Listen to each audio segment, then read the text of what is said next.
Good morning all of you. हम पुष्पे पादपों के आकार के पढ़ रहे थे, उसमें आज हम फल के बारे में पढ़ेंगे। फल की बात करें तो फल जो है पुष्पीय पादपों का लक्षण है, यानी फल किस में लगता है? केवल पुष्पीय पादपों में लगता है। यानी किसका लक्षण है, किसकी आइडेंटिटी है? ये जो आइडेंटिटी है ये है एंजियोस्पर्म प्लांट की आइडेंटिटी है। केवल पूरे जो जीव जगत है उसमें एंजियोस्पर्म प्लांट ऐसे होते हैं जिनमें फल या फूल लगते हैं। तो फल जो है पुष्पीय पादपों की पहचान है या पुष्पीय पादपों में लगते हैं। और इनका विकास, जो फल का विकास होता है, फल का विकास आपका हमेशा परिपक्व अंडाशय या परिपक्व ओवरी से होता है। फल का विकास किससे होता है? ओवरी से होता है। अगर हम बीज की बात करें, फल के अंदर क्या होता है? बीज। तो बीज की बात करें तो इसका विकास किससे होता है? ओव्यूल से होता है या किससे होता है? बीजांड से होता है। किससे होता है?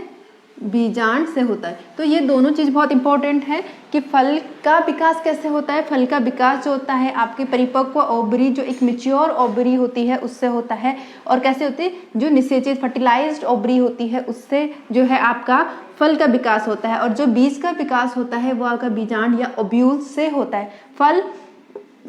फल का विकास आपके ओवरी से और बीज का विकास आपका ओव्यूल से होता है। ये दोनों प्रोसेस जो होती है फल के अंदर साथ साथ चलती रहती है। ऐसा नहीं है कि पहले पूरा फल का विकास होगा और उसके बाद बीज का विकास होता, ऐसा नहीं होती। बीज और फल का विकास जो है आपस में साथ साथ चलता रहता है। तो ये बात होगी कि फल जो हमारे परिपक्व ओवरी या निषेचित ओवरी होती है, निषेचित अंडाशय होता है, और इसका जबकि जो बीज है हमारा क्या होता है? ओव्यूल या बीजांड होता है। ये कब होती है प्रोसेस? ये प्रोसेस हमेशा जो फल बनने की प्रोसेस होती है हमेशा फर्टिलाइजेशन के बाद होगी। यानी जब फ्लावरिंग प्लांट में फर्टिलाइजेशन हो जाएगा उसके बाद ही आपका फ्रूट डेवलपमेंट होता है। यानी कि फ्रूट का विकास आपके निषेचन के बाद होता है। किससे होता है? मैच्योर ओवरी और या फर्टिलाइज्ड ओवरी से होते हैं। और एंजियोस्पर्म का एक इम्पॉर्टेंट कैरेक्टर है। अगर हम फल को देखें तो फल में क्या क्या होता है? अगर हम किसी फल को देखें तो फल में क्या होता है? आपका बीज होगा और बाहर क्या होगा? बीज होगा और बाहर, उसके बाहर क्या होगा? फल भित्ति होगी। ऐसी होता है जैसे मान लो आपने ये एक सेब लिया, तो सेब के अंदर जो सबसे अंदर होगा ये क्या होगा? आपका बीज होगा। और इसके बाहर क्या होगा? ये जो पूरा वाला एरिया होगा ये क्या होगा? इसकी फल भित्ति होगी। फल भित्ति को देखें तो उसकी पोजीशन के आधार पर फल भित्ति को 3 भागों में बांटा जा सकता है, बांटा गया है। जैसे कि हम आम में देख सकते हैं, ये किसका है? आम का है। तो जो सबसे अंदर वाला भाग होता है जहाँ पे उसका बीज है, उसके आसपास का जो एरिया होता है उसे हम अंतः फल कहते हैं। माना ये बीज, ये आपका फ्रूट है और यहाँ पे आपका बीज है, तो इस बीज के जो ये आसपास वाला एरिया होगा उसे हम कहेंगे अंतः फल भित्ति। जो ये वाला एरिया है ये क्या कहेगा? इसका अंतः फल भित्ति, अंतः फल भित्ति। और ये कैसा होता है? जिससे अगर हम ये आम की बात करें तो इसमें जो अंतः फल भित्ति है वो कैसी है? कठोर होती है, कठोर पथरीली होती है, पथरीली होती है। इसके आसपास का एरिया जो अंतः फल भित्ति के बाद का ये वाला एरिया होता है, इसे हम कहते हैं मध्य फल भित्ति, मध्य फल भित्ति। और ये सबसे बाहर वाला जो एरिया हो गया ये हो गया आपका बाह्य फल भित्ति। तो फल की बात करें, अगर हमने फल की बात करी तो फल में क्या होते हैं? सबसे अंदर बीज होते हैं, बाहर फल भित्ति होती है। फल भित्ति 3 हो गई, जैसे कि आम के केस में देख रहे हैं। अंतः फल भित्ति जो कि कठोर और पथरीली होती है, उसके बाद आपके मध्य फल भित्ति और बाह्य फल भित्ति। जो खाने वाला एरिया होता है फ्रूट में, वो अलग अलग फ्रूट में अलग अलग हो सकता है। जैसे अगर हम इसमें आम के केस में देखें तो आम के केस में जो खाने वाला एरिया है वो हमारा ये मध्य फल भित्ति, ये इसका खाने वाला एरिया होता है। अलग अलग फ्रूट में खाने वाले एरिया अलग अलग हो सकते हैं। तो ये फल भित्ति होगी। फल भित्ति 3 प्रकार की। इस तरह के फ्रूट को, जैसे कि आम है, ये किस प्रकार का फ्रूट है? ये जो फ्रूट है ये है आपका अस्थिल या इससे ड्रूप फ्रूट कहा जाता है। ये क्या है, अस्टिल फल है या ड्रूप फ्रूट है। अस्टिल फ्रूट की क्या पहचान है, जिसकी अंतः फल भित्ति कठोर और पथरीली होगी, उन फ्रूट को हम किस में रखते हैं, ड्रूप फ्रूट या अस्टिल फ्रूट में रखते हैं। आपके एनसीईआरटी में इतना ही है, तो आई होप सिलेबस जो है 11th-12th के हिसाब से तो इतना ही आएगा, तो हम ज़्यादा डीप नहीं जाएंगे इसमें। तो जो अंतः आप समझ चुके हैं, खाने योग्य भाग आपका मध्य फल भित्ति होगी। आम जो है अस्टिल फ्रूट में आता है, ड्रॉप फ्रूट में आता है। और जो आम है इसका डेवलपमेंट किस है, जैसे हमने टाइप ऑफ ओवरी पढ़ी थी जब हम फ्लावर की मॉर्फोलॉजी पढ़ रहे थे, तो फ्लावर से फ्रूट बनता है। तो इसकी जो डेवलपमेंट होती है वो होती है आपकी एक अंडपी ऊर्ध्ववर्ती अंडाशय, इसका विकास जो होता है एक अंडापी ऊर्ध्ववर्ती अंडाशय होता है, यानी कि सिंगल सुपीरियर ओवरी से, सिंगल सुपीरियर ओवरी से इसका विकास होते हैं। ये इंपॉर्टेंट क्वेश्चन है यहाँ पे कि आम का जो विकास हुआ किस प्रकार की ओवरी से हुआ है, तो एक अंडापी ऊर्ध्ववर्ती अंडाशय या सिंगल सुपीरियर ओवरी से हुआ है। किस प्रकार का फ्रूट है, अस्टिल फ्रूट है, और इसका खाने वाले भाग कौन सा है, मध्य फल भित्ति इसके खाने योग्य भाग है। तो इतने से एरिया में 3 इंपॉर्टेंट क्वेश्चन बनते हैं जो अक्सर पेपरों में पूछे जाते हैं। तो एक तो हो गया आपका ये जो फल जो है किस किस प्रकार के है, किस किस प्रकार की उसमें संरचना होती है। दूसरा जो एक और फल आपके सिलेबस में या आपके एनसीईआरटी बुक्स में है वो है आपका कोकोनट, यानी कि नारियल। अगर हम नारियल की बात करें तो ये भी आपका अस्टिल फल है, ड्रॉप फ्रूट है।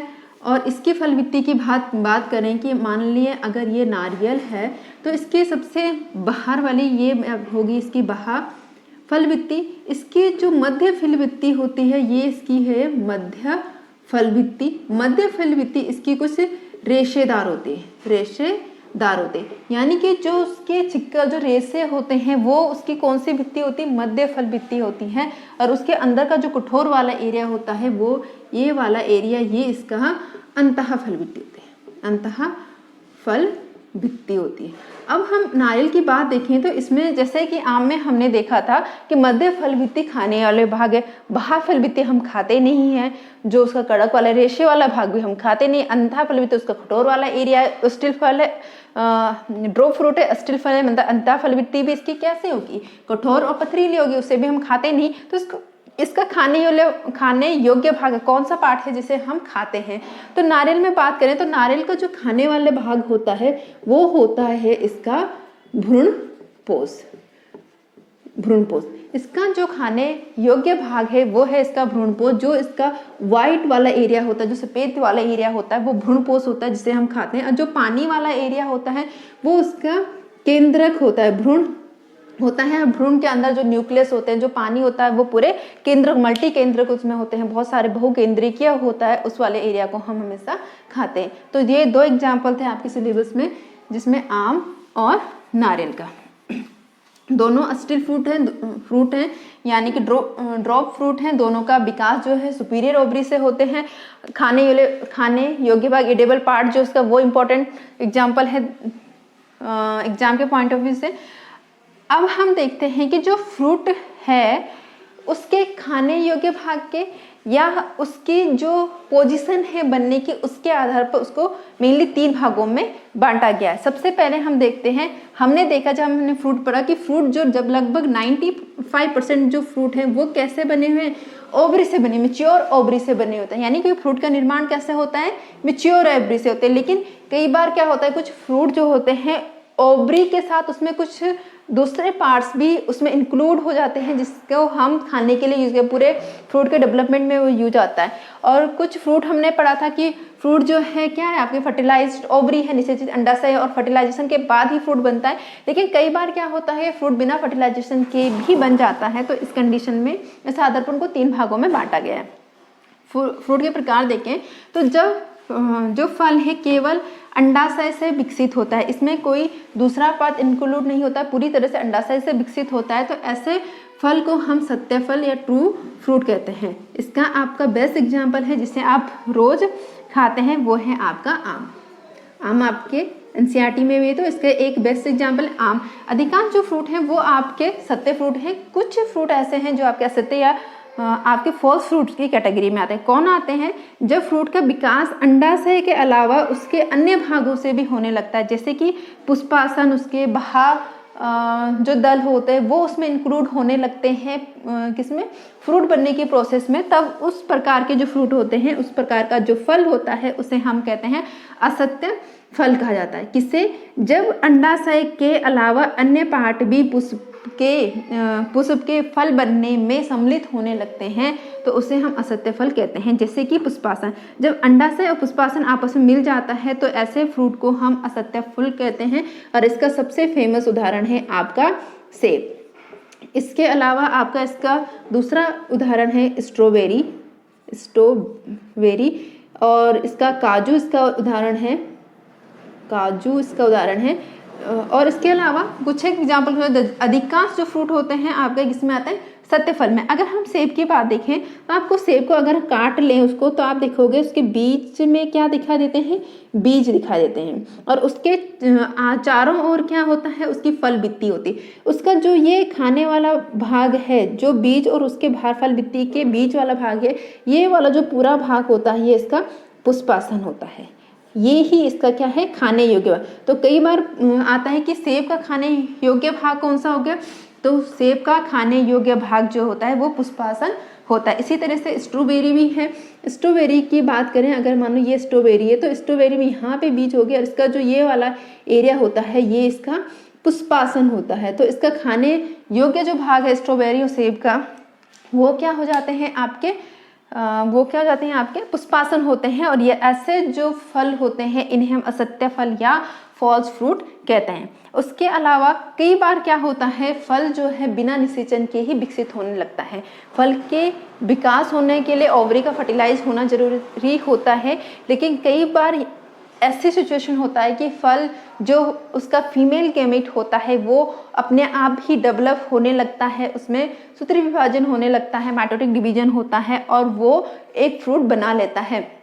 तो इस प्रकार के जो फ्रूट होते हैं उन्हें हम कहते हैं अनिषेकी फल या पार्थिनोकर्णी या पार्थिनोकार्प कहा जाता है। पार्थिनोकर्णी हिंदी में, पार्थिनोकार्प इंग्लिश में, और अनिषेकी फल कहा जाता है। अनिषेकी बिना निषेचन के उत्पन्न होने वाले फल। इसके जो एग्जाम्पल हैं केला, अंगूर, संतरा और भी हो सकते हैं। इन फलों की जो एक मुख्य विशेषता है ये बिना बीज के होते हैं। इन फलों में बीज देखने को नहीं मिलते हैं। जैसे कि आपने क्या देखा होगा, केला में बीज नहीं होते हैं। जो नेचुरल केला था उसमें बीज थे, लेकिन जो अब क्या होता है फ्रूट को हमने आर्टिफिशियल तरीके से भी कई तरीकों से उनको क्या कर लेता है, अनिषेकी बिना पार्थिनोकार्प रूप से तैयार कर सकते हैं। ऐसे फ्रूटों में आपको बीज देखने को नहीं मिलेंगे। तो इस तरह के ये फ्रूट का था कि फ्रूट के प्रकार के बारे में थे कि फ्रूट का डेवलपमेंट कैसा होता है, कितने प्रकार के।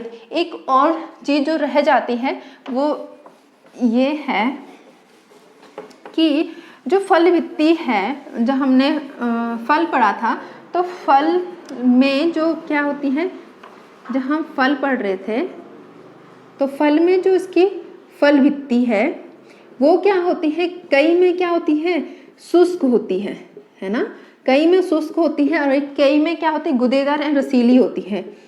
गुदेदार और कैसी होती है, एंड मोटी या हमसे क्या कहते हैं, रसीली होती है कि नहीं होती है ना। तो जो फल है उसकी फल वित्ती क्या होते हैं, कई फ्रूट ऐसे होते हैं जिसमें शुष्क होती है, कई में गुदेदार और रसीली होती हैं। तो इस फल वित्ती के आधार पर भी फल का जो है डिवीजन किया गया था कि फल दो प्रकार के होते हैं, शुष्क फल और गुदेदार या रसीले फल। शुष्क फल जैसे आपके सारे ड्राई फ्रूट आ ही जाते हैं, इसमें क्या हो गया, नट्स हो गए, आपके काजू हो गए, बादाम हो गए। गुदेदार फल में आपका सेब हो गया, संतरा हो गया, आड़ू हो गया, ये सब क्या होता है, गुदेदार फल के अंतर्गत आते हैं। तो इस तरह के आपके यहाँ पे फल के बारे में पढ़ा। थोड़ा सा बीज के बारे में भी देख लेते हैं साथ साथ में। मैंने पहले ही बता दिया है कि बीज का जो विकास होता है वो किससे होता है। बीज का विकास आपका बीजांड से होता है। बीज की बात करें तो बीज का विकास आपका बीजांड से होता है या ओव्यूल से होता है। ये भी बीज का विकास कब होता है? निषेचन के बाद। निषेचन के बाद ही बीज का विकास होता है। बीज का विकास और फल का विकास साथ साथ चलता है। बीज की बात करें, अगर हम बीजांड की बात करें तो बीजांड से बीज बनता है। बीजांड की बात करें या बीज की बात करें तो जो अगर हम बीज की बात करें तो किससे बनता है? बीजांड से बनता है।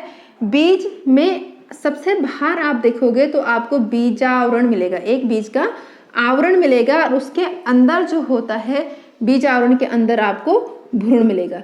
मान लो ये आपका बीज है तो यह सबसे बाहर क्या है? बीज आवरण है और यहाँ इसके अंदर कहीं आपको भ्रूण देखने को मिलता है। भ्रूण से जब भ्रूण का विकास होता है तो एक भ्रूणीय अक्ष निकलता है, एक भ्रूणीय अक्ष निकलता है। इस तरह से समझ ले, माना ये बीज है, द्विपत्री बीज है, मैं इसको खोल देती हूँ और एक भ्रूणीय अक्ष कुछ इस तरह का एक भ्रूणीय अक्ष है और इसके दोनों बीज पत्र मैंने क्या करे? खोल दिए। तो इस तरह का एक क्या निकलता है? इससे भ्रूणीय अक्ष निकलता है। ये इसके क्या हो गए?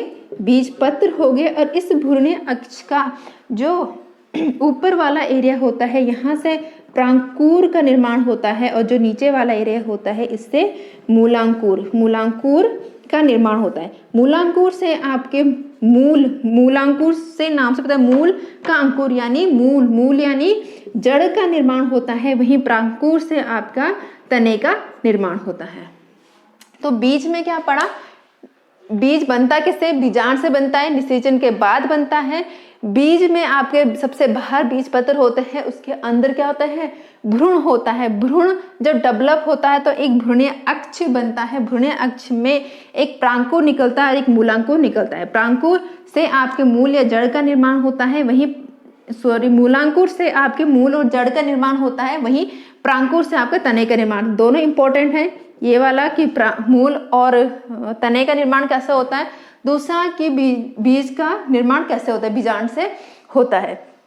तो ये हो गया आपके बीज। अगर हम बीज पत्र के आधार पर देखें, बीज को अगर हम उसके बीज पत्र के आधार पर देखें तो दो प्रकार के बीज हो सकते हैं। एक होता है एक बीज पत्री और दूसरा होता है दो बीज पत्री मतलब जिसमें दो बीज पत्र होते हैं। जैसे कि आप काजू में देखते हैं, दाल में देखें, एक बीज पत्र जिसमें एक ही बीज पत्र। जैसे गेहूं उठा लीजिए, गेहूं को आप कभी भी दो इक्वल पार्ट में नहीं डिवाइड कर सकते। तो इस तरह के जो बीज पत्र होते, इस तरह के आधार पर जो बीज है उनको बीज पत्र के आधार पर मतलब क्या है? दो भागों में बांटा गया है, एक बीज पत्री और द्विबीज पत्री। एक बीज पत्री के उदाहरण आपको देखने को मिल जाएंगे, जैसे कि गेहूं हो गया, आपका मक्का हो गया। द्विबीज पत्री का उदाहरण आपको बहुत सारे मिल जाएंगे। आपकी सभी लगभग सभी दालें होगी, सभी दाल इसमें चना मटर इसके अंतर्गत आती हैं। आप उठा के देख सकते हैं, जहाँ चने को उठाएंगे आप उसके दो इक्वल, जैसे उसे भिगोंगे तोड़ेंगे तो दो इक्वल पार्ट होंगे।